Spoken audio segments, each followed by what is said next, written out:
Welcome back to live show. నిన్న BJP parliamentary party సమావేశం జరిగింది. ప్రధానమంత్రి పార్టీ ఎంపీలు ఎమ్మెల్యేలు తమ ఖాతాల వివరాలు అధ్యక్షుడు అమిత్ షాకి ఇవ్వాలని ఆదేశించారు.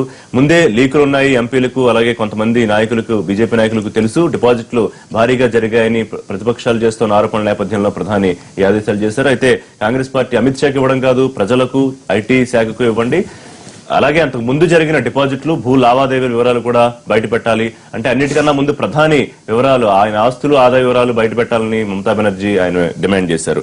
ఇక నిన్న పన్ను, ఐటీ పన్ను చట్ట సవరణకు సంబంధించి దాన్ని ఆమోదించింది లోక్సభ. అయితే ఎటువంటి చర్చ లేకుండా ఏ రకంగా ఆమోదిస్తారు, ఇది ఒక పార్లమెంట్ లో చీకటి రోజని ప్రతిపక్షాలు కూడా తీవ్ర స్థాయిలో విమర్శించాయి. మళ్లీ స్వచ్ఛందంగా ఆదాయం వెల్లడిస్తే 50% పన్ను, దాడుల ద్వారా ప్రభుత్వం కనుక ఐటీ శాఖ స్వాధీనం చేసుకుంటే 85% పన్ను తెలిసిందే. నిన్న దానికి సంబంధించి చట్టం జరిగింది. ఇక తెలుగు రాష్ట్రాల్లో అసెంబ్లీ సీట్ల పెంపు సాధ్యం కాదని మరొకసారి నిన్న కేంద్ర హోంశాఖ సహాయ మంత్రి హంసరాజ్ గంగారాం స్పష్టం చేశారు. గతంలో 10 రోజుల క్రితం టీజీ వెంకటేష్ అడిగిన ప్రశ్నకి ఇదే సమాధానం చెప్పారు. నిన్న కూడా ఇదే సమాధానం వచ్చింది. దీని గురించి మాట్లాడదాం. లైవ్ షోలో మనతో జాయిన్ అవుతున్నారు సి నరసింహారావు గారు, సీనియర్ జర్నలిస్ట్, ప్రముఖ సామాజిక రాజకీయ విశ్లేషకులు, సాకే శైలజానాథ్ గారు, మాజీ మంత్రి, ఏపీసీసీ ఉపాధ్యక్షులు, ఎన్ విజయ్ కుమార్ గారు, ఆంధ్రప్రదేశ్ టీడీపీ ముఖ్య అధికార ప్రతినిధి, ఆర్థిక రంగ నిపుణులు, జి ప్రేమేందర్ రెడ్డి గారు, తెలంగాణ బీజేపీ స్టేట్ జనరల్ సెక్రటరీగా ఉన్నారు. వారు ఇక లైవ్ లో మనకు అందుబాటులోకి వస్తున్నారు ప్రొఫెసర్ సీతారాం నాయక్ గారు, మహబూబాబాద్ ఎంపీ, టీఆర్ఎస్ సీనియర్ నాయకులు. నమస్తే సీతారాం నాయక్ గారు. రైట్, నరసింహారావు ఎట్లా చూడాలి? ముందు ఏదైతే ఆరోపణలు వస్తున్నాయో బీజేపీ ఎంపీలకు, ఎమ్మెల్యేలకు, లేకపోతే ప్రధానికి సన్నిహితంగా ఉండే కొంతమందికి ఈ విషయం ముందే తెలుసు, అందరూ సర్దుకున్నారు, ఇబ్బంది పడేది మిగతా వాళ్ళు సామాన్యులని. అయితే నల్లధనంతో దేశాన్ని కుంగిపోనివ్వనని నిన్న మరోసారి స్పష్టం చేసిన ప్రధానమంత్రి వాళ్ళ వివరాలు పార్టీ జాతీయ అధ్యక్షుడికి వెల్లడించాలని ఒక ఆదేశం ఇచ్చారు. సో దీనివల్ల ఎటువంటి లీకులు లేవని వాళ్ళంతా, అంటే ఇది ఒక లిట్మస్ టెస్ట్ లా చూడొచ్చా ఆ పార్టీ నాయకులకి? అంటే ఇది ప్రజలందరినీ కూడా తప్పుదోవ పట్టించే కార్యక్రమం. ఆయన అవినీతికి పాల్పడ్డాన్ని, అక్రమాలకు పాల్పడ్డాన్ని ముందుగా ఇన్ఫర్మేషన్ అంతా కూడా వాళ్ళ నాయకులకు ఇచ్చేస్తాం వలన వాళ్ళు చాలా డబ్బు కూడగట్టారని, లేక డబ్బు మార్చుకున్నారని ఎవరు చెప్పారు, ఎక్కడ చెప్పారు? ఎవరు చెప్పలా. నాకు తెలిసినంత కాంగ్రెస్ నాయకులు కూడా ఎవరు చెప్పలా. బీహార్ లో ల్యాండ్స్ కొన్నారన్నది అది సపరేట్ ఆరోపణ, అది వేరే విషయం. ఏదో ఒక చిన్న విమర్శ, విమర్శ చేస్తే ఈయన తన తప్పిదాన్ని నుంచి, ఘోరమైన తప్పిదాన్ని తప్పించుకోవడం కోసం ఆయన మా ఆశలు చూడండి, మా ఎంపీలంతా ఎంత క్లీన్ గా ఉన్నారు, మా ఎంపీలు ఎవరైనా చేశారా? ఎంపీలు చేశారని ఎవరున్నారు? క్యాబినెట్ కి చివరి క్షణం దాకా చెప్పలా. వెంకయ్యనాయుడు చెప్పాడు కదా మొన్న అన్ని ఇంటర్వ్యూల్లో, మమ్మల్ని లాస్ట్ మినిట్ లో క్యాబినెట్ పిలిచారు, అప్పుడు సెల్ ఫోన్లు కూడా బయట పెట్టమన్నారు, బయట పెట్టడం లోపలికి వెళ్ళాక ఆయన రాష్ట్రపతి దగ్గరికి వెళ్ళి వచ్చి మాకు చెప్పారని. అంటే నువ్వు క్యాబినెట్ మంత్రులను నమ్మట్లా, వాళ్ళ మీద విశ్వసనీయత లేదు, వాళ్ళు సెల్ ఫోన్ తీసుకొచ్చి మళ్ళీ అప్పటికప్పుడు లీక్ చేసేస్తారని భయపడ్డావు. అసలు ఇతను ఎవరిని నమ్మకోకుండా తను సొంతంగా ఏక వ్యక్తిగా తీసుకున్న నిర్ణయం. దీనివల్ల ఇది అవినీతి జరిగింది, అక్రమాలు జరిగిందని ఎవరు ఆరోపించట్లా. ఇది మహా దుర్మార్గమైన నిర్ణయం. ఇది అతను ఆర్థిక వ్యవస్థ కుప్పకూలిపోయే నిర్ణయం. ప్రపంచంలో సౌత్ అమెరికా కంట్రీస్ లో కానీ, ఆఫ్రికా కంట్రీస్ లో కానీ ఆర్థిక వ్యవస్థ కుప్పకూలిపోయాక నోట్లు రద్దు చేశారు. కానీ ఇక్కడ నోట్లు రద్దు చేయడం వల్ల బంగారులో చాలా హ్యాపీగా ఉన్న ఆర్థిక వ్యవస్థను కుప్పకూలిపోయేట్లు చేశాడు. ఏ ప్రయోజనం ఆశించి చేసావు? మొట్టమొదటి రోజు నేను చెప్పాడు ఆయనకి అవగాహన లేమి. ఆయన నిజాయితీని శంకించాం, దేశభక్తిని శంకించాం, చిత్తశుద్ధిని శంకించాం. కానీ ఆయన యొక్క అవగాహన లేమి, ఏమాత్రం అవగాహన లేకపోతాం, ఏమాత్రం అధ్యయనం లేకపోతాం, ఆకలింపు లేకపోతాం, వాస్తవ పరిస్థితుల గురించి అర్థం చేసుకోలేకపోతాం. అది ఆయన కొత్త వచ్చిన కర్మ దేశానికి. ఆయన ఎన్నికలకు ముందు చెప్పాడు ఒక విషయం, అక్కడి నుంచి 60 లక్షల కోట్లు తీసుకొచ్చి ఇక్కడ అందరూ 15 లక్షల కోట్లు అంటే ఏదో ఎలక్షన్ కోసం చెప్పారు అనుకున్నాం. కానీ ఆ వేళే వెల్లడైంది ఆయనకి అవగాహన లేదు, అధ్యయనం లేదు, నల్ల డబ్బు ఎలా ఉంటుందో తెలియదు, ఎలా తీసుకొస్తారో తెలియదు, ఎలా పొందుతారో తెలియదు. ఆయన తెలియనితనంతో ఈ మాటలు మాట్లాడారని ఆ వేళ ఎవరు చెప్పలా ఏది ఎన్నికల కోసం. కానీ ఆ తెలియనితనం వాళ్ళ బయటపడింది. ఆ వేళ ఆయన ప్రకటించాక 8వ తారీఖు ప్రకటించాక 2 రోజులు సెలవు ఇచ్చారు ఏటీఎంలకి, 1 రోజు బ్యాంకు సెలవు ఇచ్చారు. ఎందుకు? ఆ రోజులో ఆ డబ్బులన్నీ కూడా కొత్త డబ్బులన్నీ తీసుకొచ్చి పెట్టేస్తారని. అంతే తప్ప కొత్త డబ్బు ప్రింట్ చేయాలంటే 6 నెలలు పడుతుంది, సంవత్సరం పడుతుంది. ఆ రోజుల్లో ప్రజలంతా కష్టాలు పెడతారు. అది నోట్లు రద్దు చేయటం అప్పటి నుంచి నిరంతరం ఆయన మారుస్తున్నారు. మొట్టమొదటి నల్లధనం అన్నారు, నల్లధనం లేదు. వాళ్ళ నల్లధనం గురించి కాకుండా వాళ్ళు ఏమన్నారు, నల్లధనం అన్నారు, అవినీతి పోవాలన్నారు. వాళ్ళేవో క్యాష్లెస్ సొసైటీ అన్నారు. దేనికోసం పెట్టావు, దేనికోసం రద్దు చేసావు? అసలు దీని గురించి అవగాహన ఉందా, ఆకలింపు ఉందా, దాని గురించి అధ్యయనం ఉందా? పక్కదారి పట్టించేది ఇప్పుడు. అలాగే మీ ఎమ్మెల్యేలు తిన్నారు, మీ ఎంపీలు తిన్నారు, ఎవరైనా పెద్ద ఆరోపణలు ఏమి రాలా, ఎవరు ఆరోపించాలి వరకు విమర్శించారు ప్రతిపక్షాలు. ఇదేదో లీకేజ్లు ఉన్నాయి, లేకపోతే పార్టీ నాయకులకు ముందే తెలుసు, ఉత్తరప్రదేశ్ లోను, పంజాబ్ లోను. ఒక్క విషయం ఏంటంటే అందరికి ఎంపీలకి ఎమ్మెల్యేలకి తెలిసిన ఎవరేం మాట్లాడలేదు. కాకపోతే బీజేపీ వాళ్ళు ఒక 3 days ముందో లేక 1 day ముందో కలకట్టాలో కొద్ది డబ్బులు మార్చుకోవడం, అట్లాగే బీహార్ లో కొద్ది ట్రాన్సాక్షన్, పార్టీ ట్రాన్సాక్షన్ జరగడం, పెద్ద అమౌంట్స్ సెప్టెంబర్ లో ఎక్కువ జరగడం, అట్లాగే వాళ్ళకి సన్నిహితమైన కంపెనీలు ఉచితమైన పథకాలను ప్రవేశపెట్టి కోట్ల రూపాయలని మార్కెట్లకు పడేయడం, ఇవన్నీ చూసినప్పుడు ఇందులో అనుమానాలు ఉన్నాయని అడిగా అని అన్నారు. ప్రధాని తీసుకున్న నిర్ణయంతో అనుమానాలు తొలగిపోతాయి. ఎట్లా తొలగిపోతాయి బాబు? ఎమ్మెల్యేలు ఎంపీలు అసలుకి మల్టీ మిలియనీర్సా? బీజేపీ ఎమ్మెల్యేలు అందరూ మల్టీ మిలియనీర్స్, నాకు అర్థం కావడంలే. ఆ పని ఇప్పుడు ఏంది ఆయన సార్ బాగా చెప్పారు, ఆఖరికి సార్ ఎక్కువ మేము డిఫర్ అవుతాం ఇద్దరు చాలా విషయాలు, కానీ ఆఖరికి సార్ ఎంచక అంతే పక్కన పడ్డానికి అంటే చూసావా మా నిజాతిని శంకిస్తున్నా అని చెప్పే ఈ సమస్య ఎవరికి ఇస్తామో వెళ్ళిపోయినవి 8 నుంచి ఇప్పటి వరకునా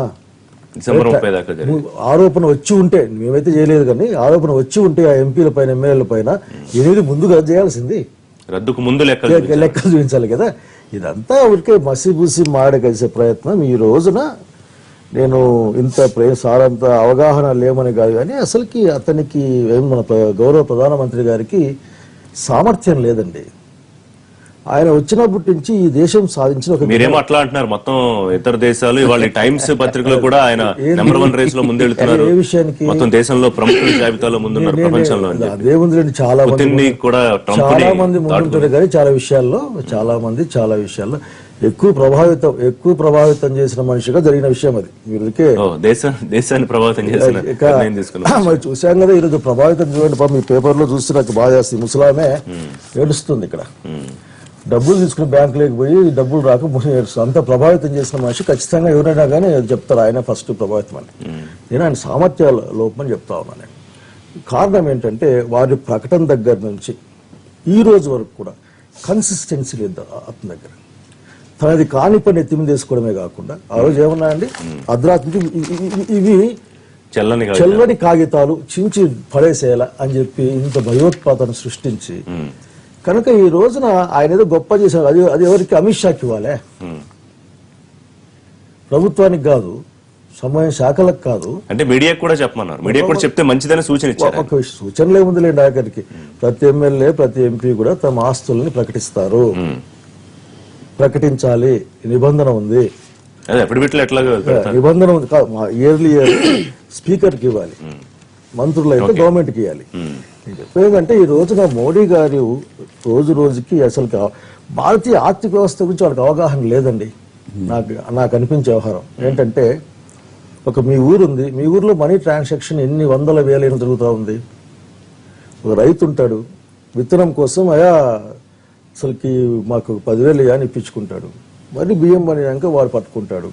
కనుక ఒక టైం ఇచ్చి జనాన్ని ఎడ్యుకేట్ చేసి, ఇది రైతాంగం సామాన్య ప్రజలు మీకు ఏ ఇబ్బంది పడబాకండి, మన వ్యవస్థ ఇది, మనం ఇంకో వ్యవస్థలకు వెళ్దాం, ఈ 1 year లో మార్చుకుందాం చెప్పకుండా ఏంటండి అసలుకి మీకు నాకు ఎక్కడ కనిపిస్తుంది మీకు చెప్పండి. రైట్, సీతారాం నాయక్ గారు మీరు ఎట్లా చూస్తున్నారు?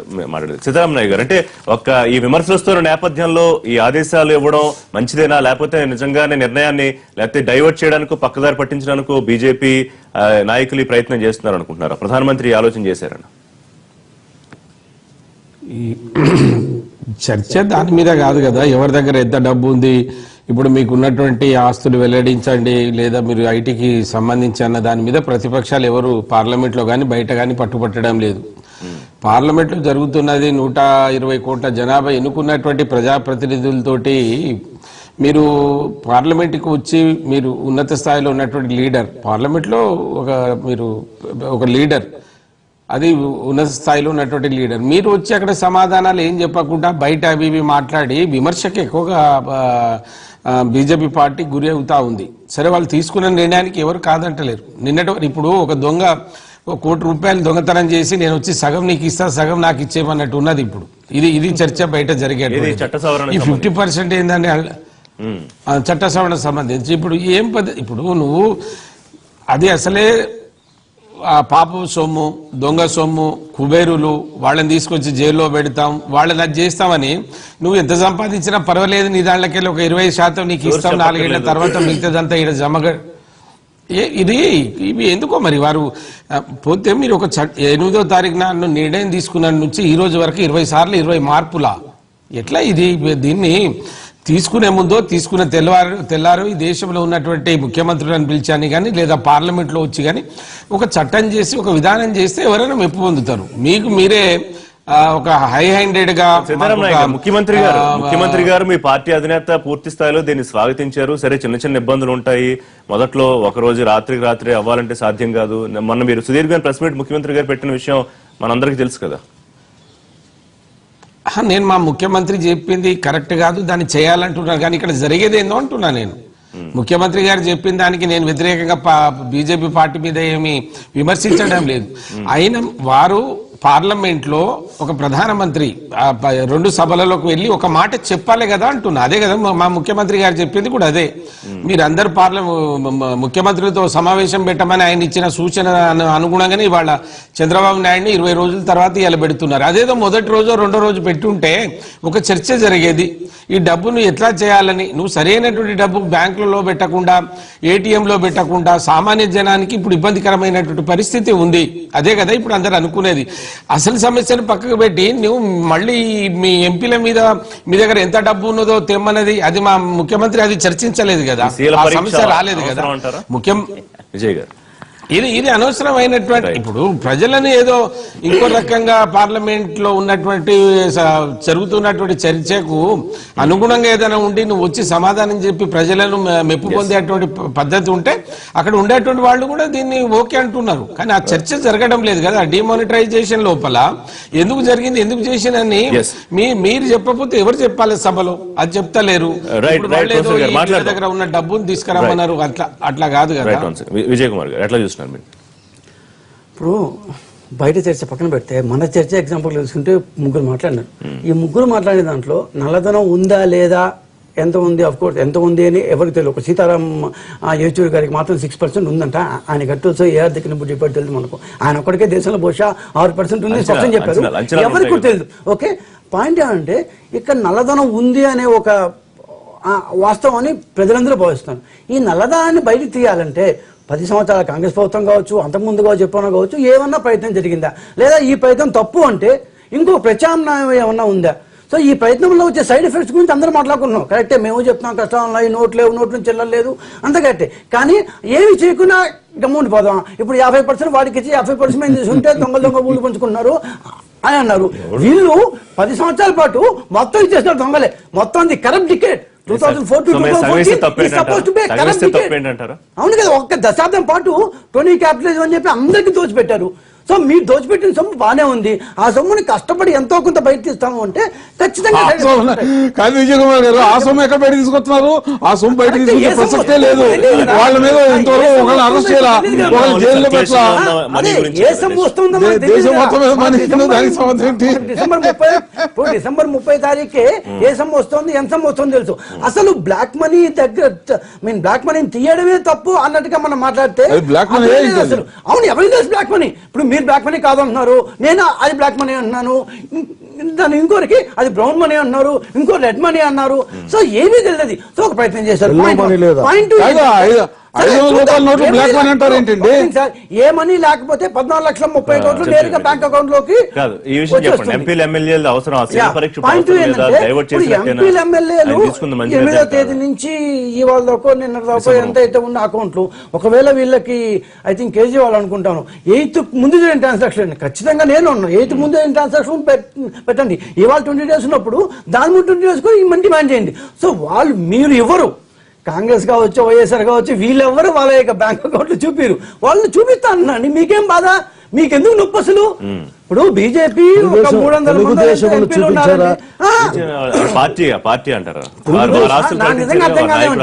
300 మంది ఎంపీలు ఉన్నాం అనుకుంటా వాళ్ళకి అటు ఇటుగా. రాసి పెట్టుకుని ఇంకొక 1000 మందో 1200 మందో ఎమ్మెల్యేలు ఉంటారు. సో వీళ్ళందరూ చూపిస్తా ఉన్నారు. చూపిస్తే సంతోషపడాలి కదా. వీళ్ళుంటే అన్ని పార్టీలు దాన్ని డిమాండ్ చేయాలి.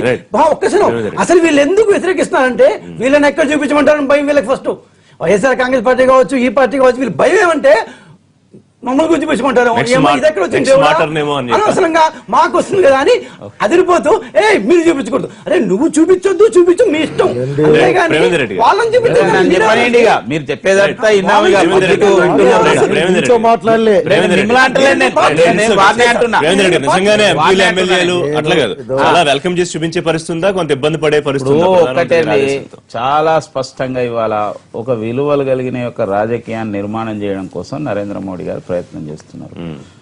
మన భారత సమాజం అనేది, భారతదేశం అనేది నిజంగా విలువలు కలిగిన ప్రజలందరూ కూడా మంచోళ్ళు, లేదో కొద్ది పర్సెంటేజ్ తప్పితే ఎక్కువ మంది కూడా ఒక నీతి నియమాలకు ధర్మానికి కట్టుబడి ఉన్న వాళ్ళే. గతంలో మధ్య మధ్యలో కొద్దిగా సమస్యలు వచ్చినాయి. మళ్ళీ మంచి చేయడం కోసం, ఒక మంచి రాజకీయం కోసం, ఇది ఒక పార్టీని ఉద్దేశించో ఒక వ్యక్తులను ఉద్దేశించో కాదు.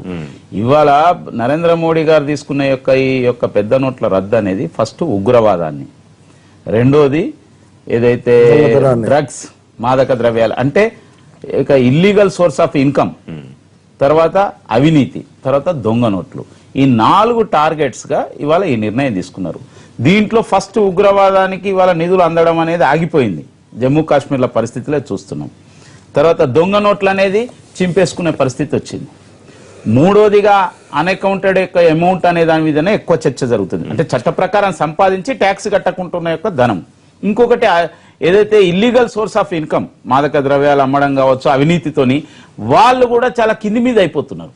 ఇవాళ చాలా స్పష్టంగా ఇవాళ పార్లమెంట్ లో చేసిన యాక్ట్ కూడా ఉద్దేశం ఏంటంటే ఎవరిని కూడా వేధించడమో ఎవరినో శిక్షించడమో భారత ప్రధానమంత్రి గాని ప్రభుత్వం ఉద్దేశం కాదు. ఒక అవకాశం ఇవ్వడం, ఫస్ట్ ఐడియాస్ ఇచ్చారు, ఎన్నో రకరకాల స్టెప్స్ వేశారు. ఈ యొక్క 2.5 సంవత్సరాల్లో జన్ధన్ యోజన నుంచి మొదలు పెడితే మొన్నటి యొక్క ఇన్కమ్ డిక్లరేషన్ స్కీమ్ వరకు అనేక రకాల అవకాశం ఇచ్చి ఈ యొక్క దేశం యొక్క ఈ విషయం చెప్పండి. ఎంపీలు లాస్ట్ చెప్తా నేను.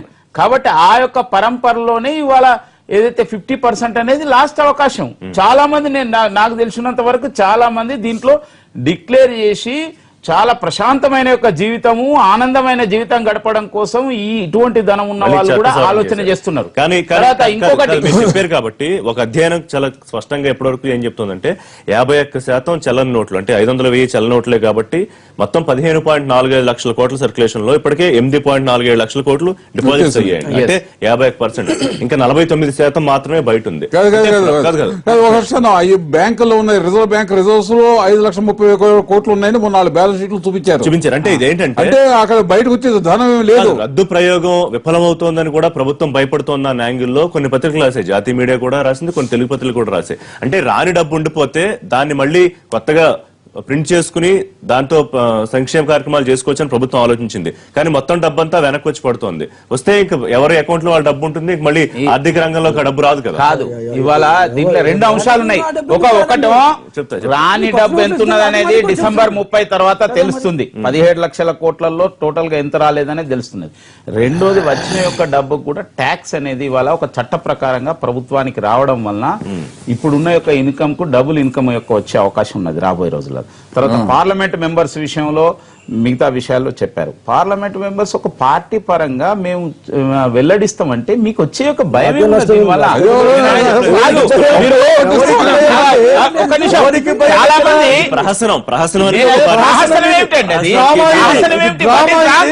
మీకు శక్తి ఉంటే మీరు కాంగ్రెస్ పార్టీ గాని మిగతా యొక్క కమ్యూనిస్ట్ పార్టీల వాళ్ళు మీరు డిక్లేర్ చేసి చూపెట్టండి, మీ బ్యాలెన్స్ పెట్టండి.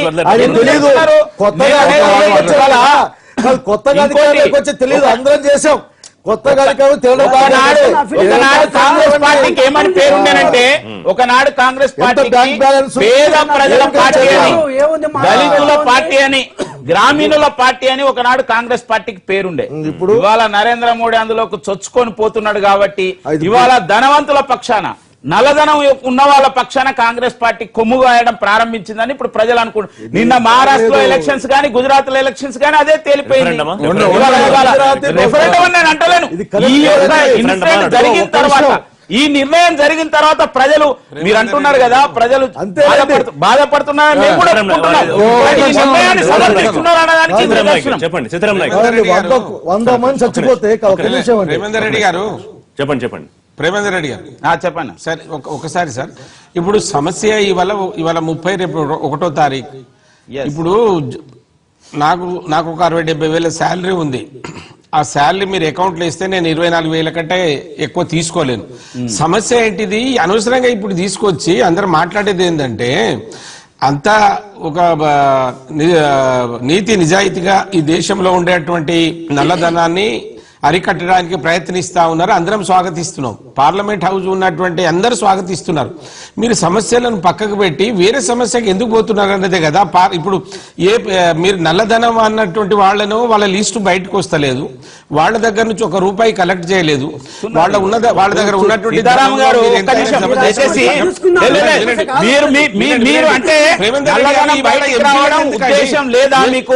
మీకు లేదా ఒక వ్యక్తి ఎంపీల సమస్య ఎందుకండి?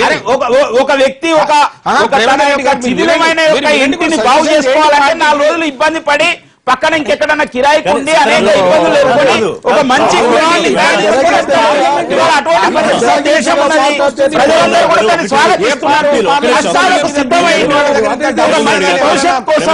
ఈ దేశంలో గ్రామీణ ప్రజలు, దళితులు, సామాన్య ప్రజలు ఒక మంచి ఆలోచిస్తున్నారు. అంగీకరిస్తున్నారండి. ఈ నిర్ణయాన్ని స్వాగతిస్తున్నారు వాళ్ళ సామాన్యులు.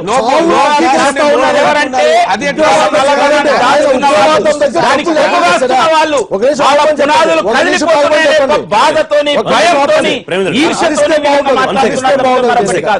ఒక్క నిమిషం అండి. ఆయన చెప్పి చాలా గొప్పగా పని చెప్పారండి. మన రీసెంట్ గా బార్డర్ లో ఒక ఎన్కౌంటర్ జరిగిందండి. ఒక 2-3 ఉగ్రవాళ్ళు చచ్చిపోయారండి. చచ్చిపోతే వాళ్ళ దగ్గర ₹2,000 నోట్ల క్యాష్, కొత్త క్యాష్ దొరికిందండి. ₹100 నోట్లు దొరికాయండి. ఎవరిచ్చారు? నువ్వు ఇచ్చావా ప్రేమేందర్ రెడ్డి? లేదంటే ఎవరిచ్చారు? డబ్బులు ఎవరిచ్చారు? ఆఖరికి ఆడ పథకం పోయింది మీది. ఈ ఊర్లో ఆ 2,000 నోట్లు మనం దొంగ నోట్లు ప్రింట్ చేసే పరిస్థితి వచ్చిందండి. ఈ దొంగ నోట్లు పోయాయండి. చివరికి ఎవరి మీద పడిందంటే మీ నల్ల కుబేర్లందరూ మోడీ గారి నాయకత్వంలో ఉన్న బంకర్లలో క్షేమంగా ఉంటే ఆ స్ట్రైక్ అంతా పేద పిల్లల పెంచడానికి జీతాలు లేవు, తిండి లేవు, ఆరోగ్యం లేదు, పెళ్లి లేదు, పెళ్లి కాలేదని చచ్చిపోయిన వాళ్ళు ఉన్నారు. బిడ్డ పెళ్లి ఆగిపోయిందని చచ్చిపోయిన వాళ్ళు ఉన్నారు. 50 రోజులు టైం అన్నాడు కదండి. 50 రోజులు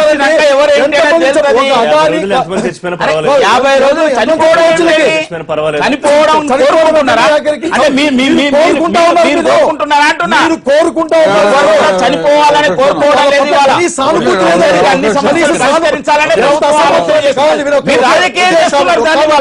రాజకీయం చేస్తున్నారు. ₹2,000 నోటు ఆ ఏటీఎం లో పట్టదని తెలియని అసమర్థ ప్రభుత్వం అండి ఇది.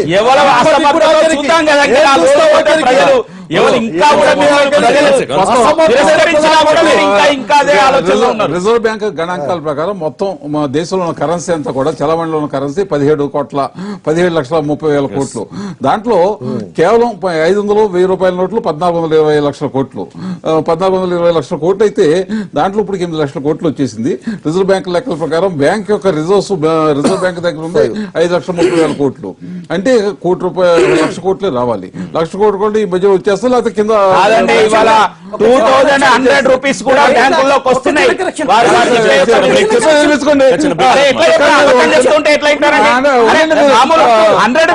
కూడా వస్తున్నాయి.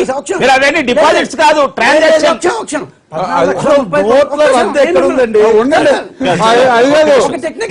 మాట్లాడదాం. చిన్న బ్రేక్ తీసుకుందాం. విజయ్ కుమార్ చిన్న బ్రేక్ తీసుకుని మాట్లాడదాం. లైవ్ షోలో షార్ట్ బ్రేక్ తర్వాత చర్చ కంటిన్యూ చేద్దాం. రిజర్వ్ బ్యాంక్ స్టేట్మెంట్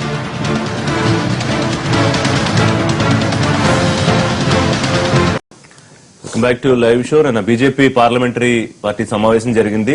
ప్రధానమంత్రి, పార్టీ ఎంపీలు, ఎమ్మెల్యేలు తమ ఖాతాల వివరాలు అధ్యక్షుడు అమిత్ షాకి ఇవ్వాలని ఆదేశించారు. ముందే లీకులున్నాయి ఎంపీలకు, అలాగే కొంతమంది నాయకులకు, బీజేపీ నాయకులకు తెలుసు. డిపాజిట్లు భారీగా జరిగాయని ప్రతిపక్షాలు చేస్తున్న ఆరోపణల నేపథ్యంలో ప్రధాని ఈ ఆదేశాలు చేశారు. అయితే కాంగ్రెస్ పార్టీ అమిత్ షాకి ఇవ్వడం కాదు, ప్రజలకు, ఐటీ శాఖకు ఇవ్వండి, అలాగే అంతకు ముందు జరిగిన డిపాజిట్లు, భూ లావాదేవీల వివరాలు కూడా బయట పెట్టాలి, అంటే అన్నిటికన్నా ముందు ప్రధాని వివరాలు, ఆయన ఆస్తులు, ఆదాయ వివరాలు బయట పెట్టాలని మమతా బెనర్జీ ఆయన డిమాండ్ చేశారు. ఇక నిన్న ఐటీ పన్ను చట్ట సవరణకు సంబంధించి దాన్ని ఆమోదించింది లోక్సభ. అయితే ఎటువంటి చర్చ లేకుండా ఏ రకంగా ఆమోదిస్తారు, ఇది ఒక పార్లమెంట్ లో చీకటి రోజని ప్రతిపక్షాలు కూడా తీవ్రస్థాయిలో విమర్శించాయి.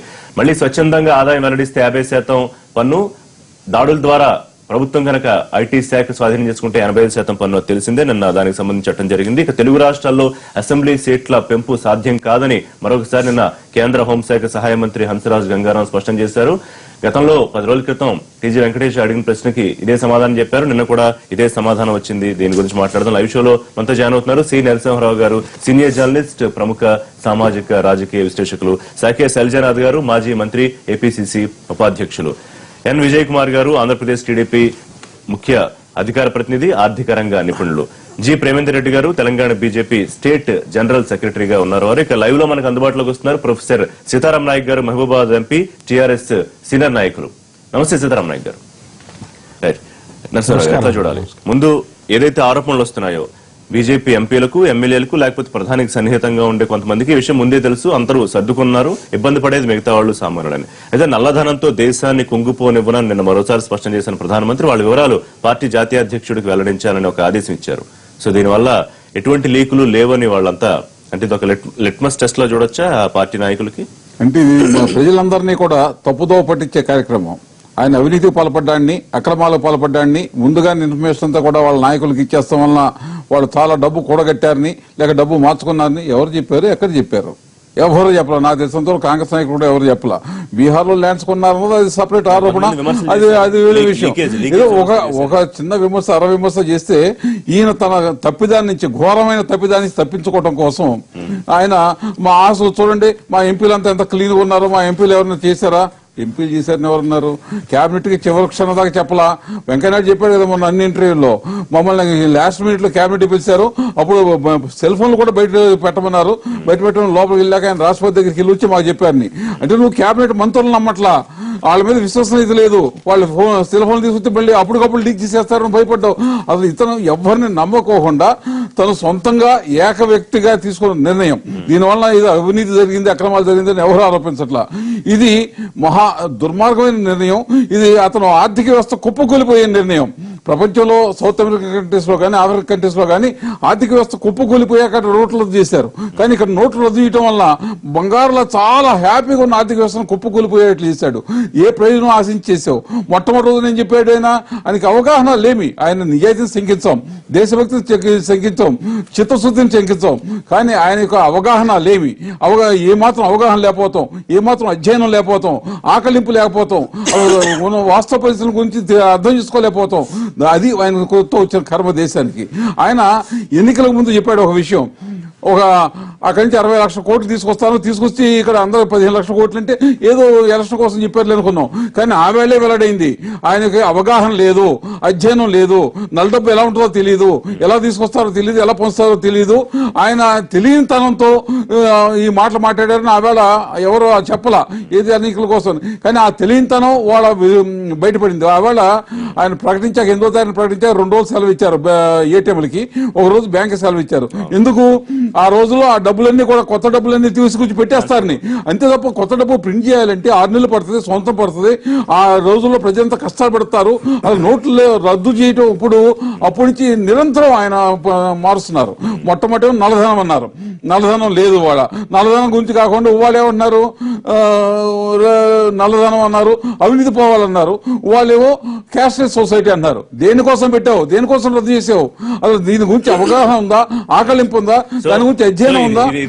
పక్కదారి పట్టించేది తప్ప పక్కదారి పట్టించేది కూడా. అలాగే మీ ఎంపీలు తిన్నారు, మీ ఎంపీలు తిన్నారు, ఎవరైనా పెద్ద ఆరోపణలు ఏమి రాలా, ఎవరు ఆరోపించాలి వరకు విమర్శించారు ప్రతిపక్షాలు. ఇదేవో లీకేజీలు ఉన్నాయి, లేకపోతే పార్టీ నాయకులకు ముందే తెలుసు, ఉత్తరప్రదేశ్ లోను, పంజాబ్ లోను. లేదు, ఒక విషయం ఏంటంటే అందరికి ఎంపీలకి ఎమ్మెల్యేలకు తెలిసిన ఎవరేం మాట్లాడలేదు. కాకపోతే బీజేపీ వాళ్ళు ఒక 3 days ముందో లేక 1 day ముందో కలకట్టాలో కొద్ది డబ్బులు మార్చుకోవడం, అట్లాగే బీహార్ లో కొద్ది ట్రాన్సాక్షన్, పార్టీ ట్రాన్సాక్షన్ జరగడం, పెద్ద అమౌంట్స్ సెప్టెంబర్ లో ఎక్కువ జరగడం, అట్లాగే వాళ్ళకి సన్నిహితమైన కంపెనీలు ఉచితమైన పథకాలను ప్రవేశపెట్టి కోట్ల రూపాయలని మార్కెట్లకు పడేయడం, ఇవన్నీ చూసినప్పుడు ఇందులో అనుమానాలు ఉన్నాయని అని అన్నారు. ప్రధాని తీసుకున్న నిర్ణయంతో అనుమానాలు తొలగిపోతాయి. ఎట్లా తొలగిపోతాయి? పాపం ఎమ్మెల్యేలు, ఎంపీలు అసలుకి మల్టీ మిలియనీర్సా? బీజేపీ ఎమ్మెల్యేలు అందరూ మల్టీ మిలియనీర్స్. నాకు అర్థం కావడంలే. ఆ పై ఇప్పుడు ఏంది ఆయన సార్ బాగా చెప్పారు, ఆఖరి సార్ ఎక్కువ డిఫర్ అవుతాం ఇద్దరు చాలా విషయాలు. కానీ ఆఖరికి సార్ ఎంచక అంతే పక్కన పడ్డానికి, అంటే చూసావా మా నిజాతిని శంకిస్తున్నా అని చెప్పే ఈ సమస్య ఎవరికి ఇస్తావో వెళ్ళిపోనేవి 8 నుంచి ఇప్పటి వరకునా ఆరోపణ వచ్చి ఉంటే, మేమైతే చేయలేదు కానీ ఆరోపణ వచ్చి ఉంటే ఆ ఎంపీల పైన, ఎమ్మెల్యేల పైన 8 ముందుగా చేయాల్సింది. రద్దుకు ముందు లెక్కలు లెక్కలు చూపించాలి కదా. ఇదంతా ఊరికే మసిబూసి మాడ కలిసే ప్రయత్నం. ఈ రోజున నేను ఇంత సారంత అవగాహన లేమని కాదు, కానీ అసలుకి అతనికి మన గౌరవ ప్రధానమంత్రి గారికి సామర్థ్యం లేదండి. ఆయన వచ్చినప్పటి నుంచి ఈ దేశం సాధించిన ఒక మీరేమో అట్లా అంటున్నారు, మొత్తం ఇతర దేశాలు ఇవాళ టైమ్స్ పత్రికలో కూడా ఆయన నెంబర్ 1 రేస్ లో ముందెళ్తున్నారు. ఏ విషయానికి మొత్తం దేశంలో ప్రముఖుల జాబితాలో ముందున్నారు ప్రపంచంలో. అదేముంది, చాలా మంది కూడా ముందుంటారు, కానీ చాలా విషయాల్లో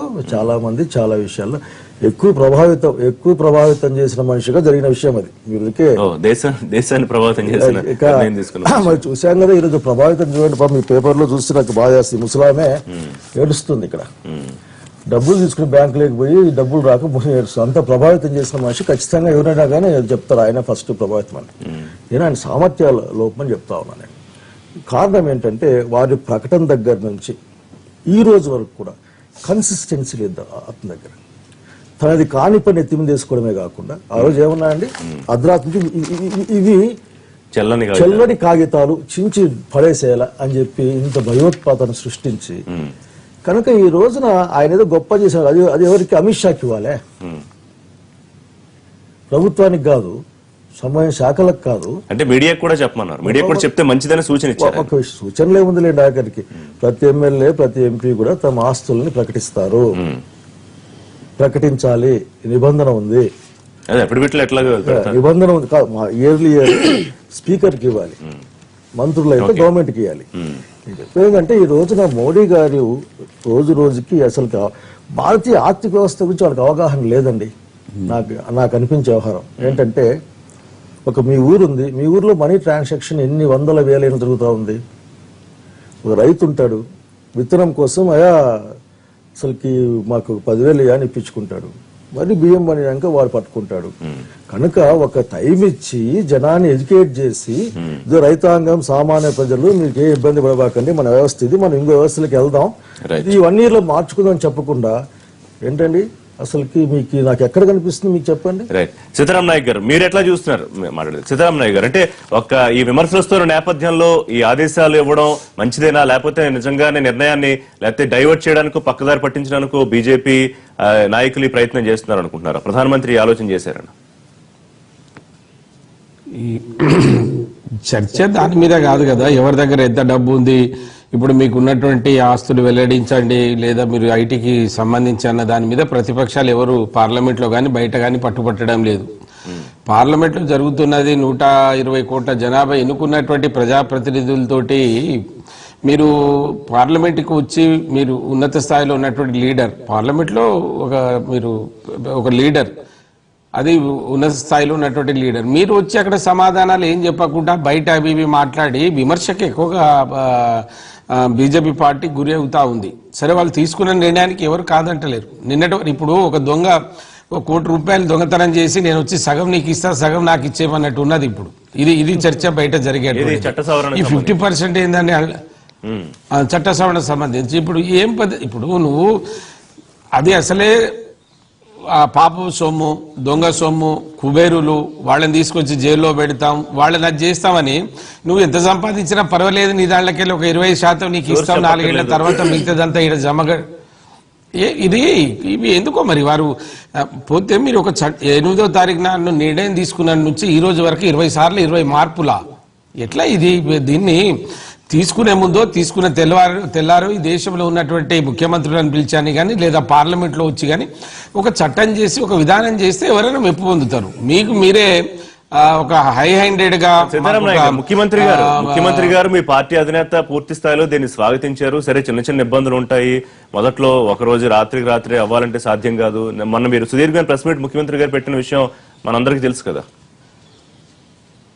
నేను మా ముఖ్యమంత్రి చెప్పింది కరెక్ట్ కాదు, దాన్ని చేయాలంటున్నాను, కానీ ఇక్కడ జరిగేది ఏందో అంటున్నా. నేను ముఖ్యమంత్రి గారు చెప్పిన దానికి నేను వ్యతిరేకంగా బీజేపీ పార్టీ మీద ఏమి విమర్శించడం లేదు.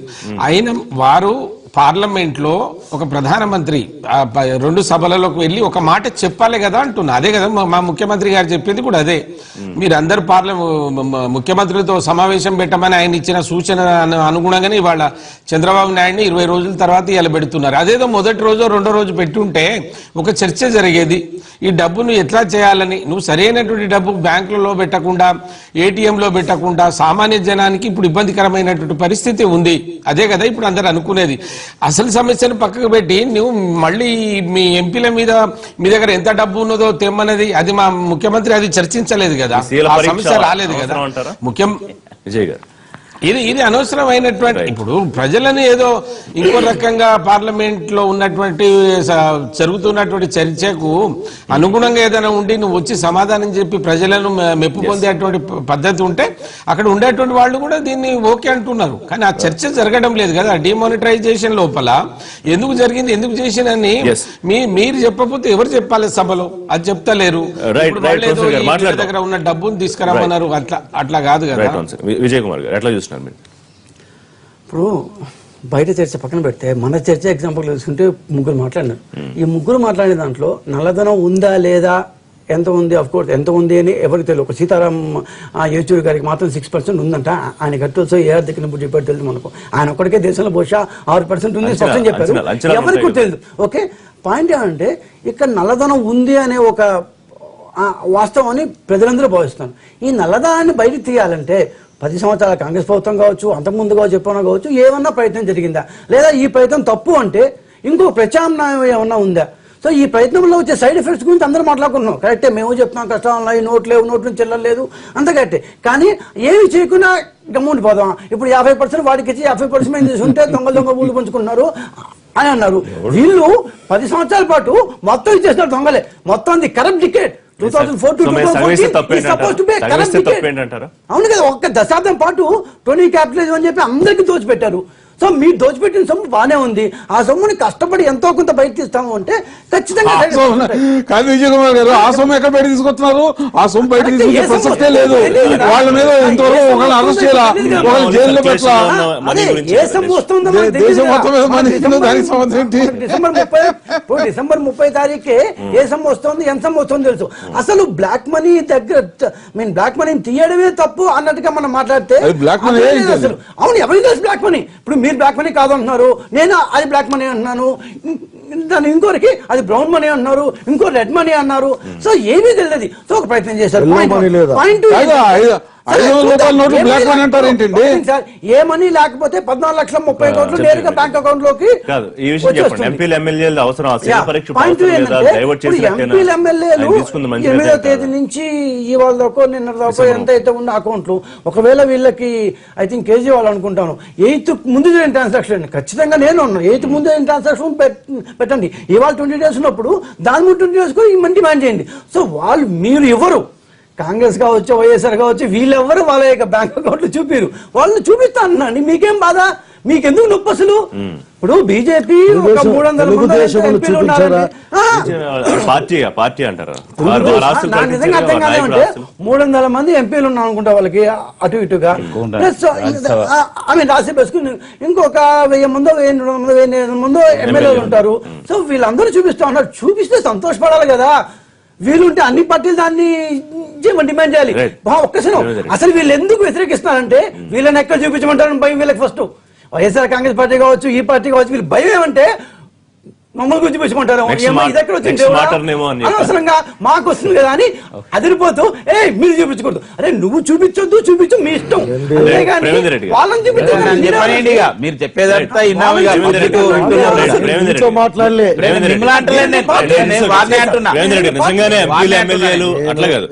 వెల్కమ్ చేసి చూపించే పరిస్థితుందా, కొంత ఇబ్బంది పడే పరిస్థితి? ఒకటే చాలా స్పష్టంగా ఇవాళ ఒక విలువలు కలిగిన యొక్క రాజకీయాన్ని నిర్మాణం చేయడం కోసం నరేంద్ర మోడీ గారు ప్రయత్నం చేస్తున్నారు.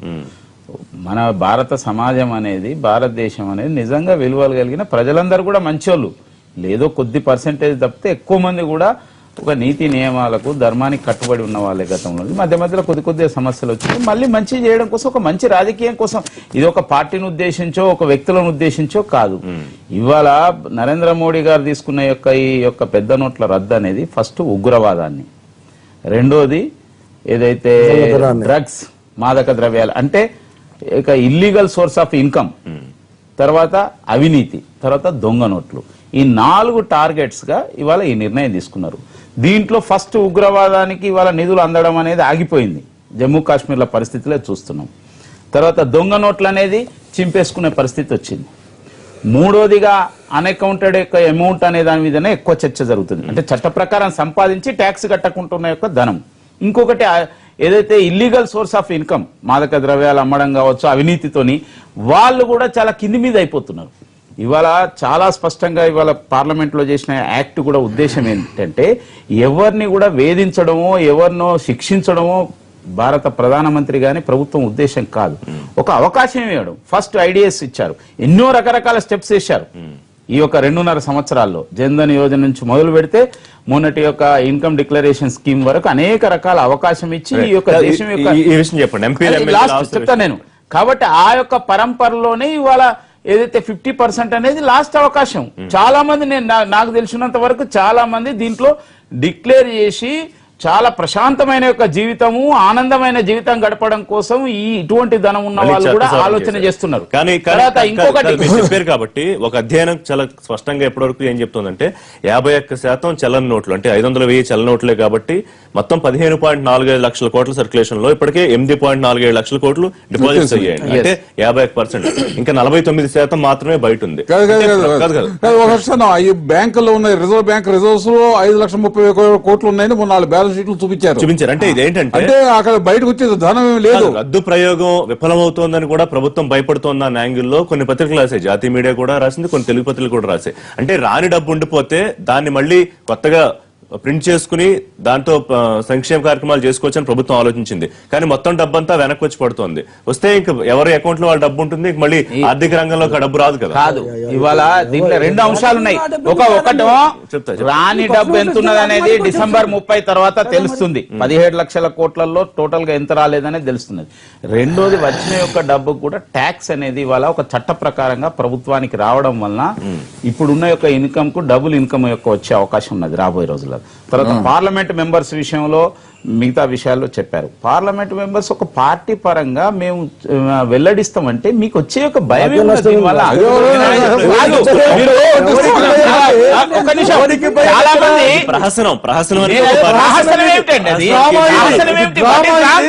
మీకు శక్తి ఉంటే మీరు కాంగ్రెస్ పార్టీ గాని మిగతా యొక్క కమ్యూనిస్ట్ పార్టీల వాళ్ళు మీరు డిక్లేర్ చేసి చూపెట్టండి, మీ బ్యాలెన్స్ కొత్తగా తెలియదు, అందరం చేసాం. కొత్తగా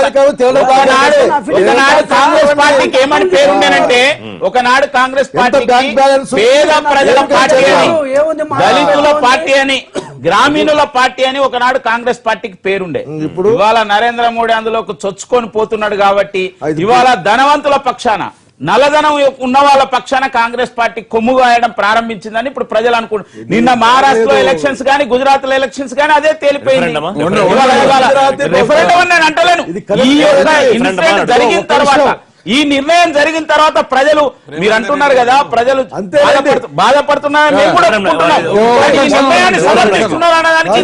చెప్పండి. సిద్ధరామయ్య 100 మంది చచ్చిపోతే రేవంత్ రెడ్డి గారు చెప్పండి. ప్రేమేందర్ రెడ్డి గారు చెప్పండి సార్. ఒకసారి సార్, ఇప్పుడు సమస్య ఇవాళ 30, రేపు 1వ తారీఖు. ఇప్పుడు నాకు ఒక 60-70 వేల శాలరీ ఉంది. ఆ శాలరీ మీరు అకౌంట్లో ఇస్తే నేను 24,000 కంటే ఎక్కువ తీసుకోలేను. సమస్య ఏంటిది? అనవసరంగా ఇప్పుడు తీసుకొచ్చి అందరూ మాట్లాడేది ఏంటంటే అంతా ఒక నీతి నిజాయితీగా ఈ దేశంలో ఉండేటువంటి నల్లధనాన్ని అరికట్టడానికి ప్రయత్నిస్తా ఉన్నారు. అందరం స్వాగతిస్తున్నాం. పార్లమెంట్ హౌస్ ఉన్నటువంటి అందరూ స్వాగతిస్తున్నారు. మీరు సమస్యలను పక్కకు పెట్టి వేరే సమస్యకు ఎందుకు పోతున్నారు అన్నదే కదా. ఇప్పుడు మీరు నల్లధనం అన్నటువంటి వాళ్ళ లిస్టు బయటకు వస్తలేదు, వాళ్ళ దగ్గర నుంచి ₹1 కలెక్ట్ చేయలేదు, వాళ్ళ దగ్గర ఉన్నటువంటి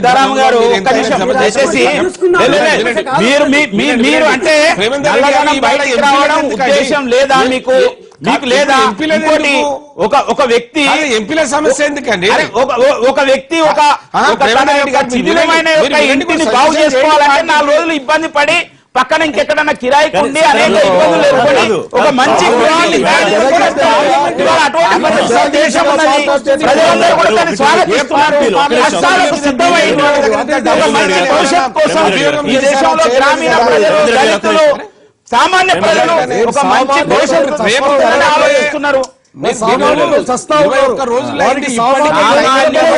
అంగీకరిస్తున్నారండి. ఈ నిర్ణయాన్ని స్వాగతిస్తున్నారు ఇవాళ సామాన్యులు. ఎవరంటే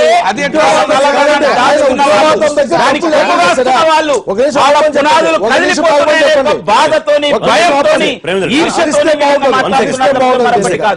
ఒక్క నిమిషం అండి, ఆయన చెప్పి చాలా గొప్పగా పాయింట్ చెప్పారండి. మన రీసెంట్ గా బార్డర్ లో ఒక ఎన్కౌంటర్ జరిగిందండి. ఒక ముగ్గురు ఉగ్రవాళ్ళు చచ్చిపోయారండి. చచ్చిపోతే వాళ్ళ దగ్గర 2000 రూపాయల నోట్ల క్యాష్, కొత్త క్యాష్ దొరికిందండి.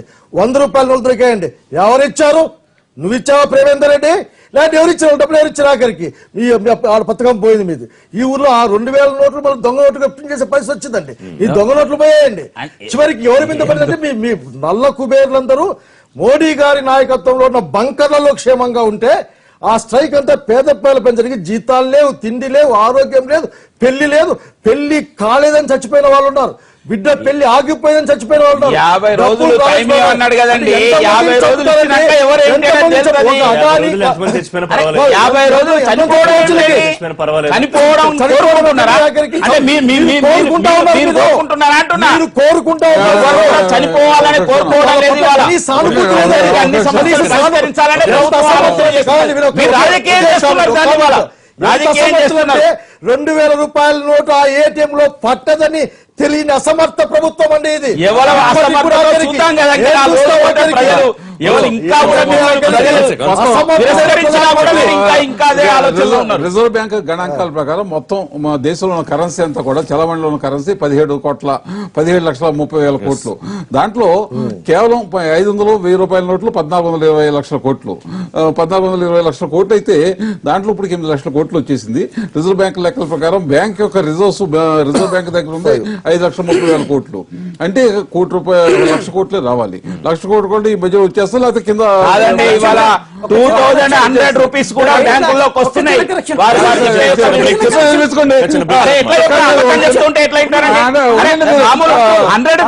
కూడా వస్తున్నాయి. మీరు అవన్నీ డిపాజిట్స్ కాదు, ట్రాన్సాక్షన్.